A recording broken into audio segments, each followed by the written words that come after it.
ஈரோடு அங்காள பரமேஸ்வரி கோவிலில் அக்னி கபால பூஜை.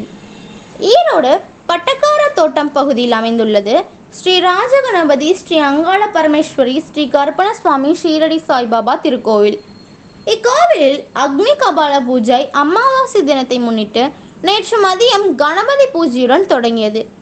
தொடர்ந்து மதியம் அக்னி கபாலம் பற்ற வைக்கப்பட்டது. மாலை 3 மணி முதல் 4 மணி வரை அம்மனுக்கு சிறப்பு அபிஷேகம் நடத்தப்பட்டது.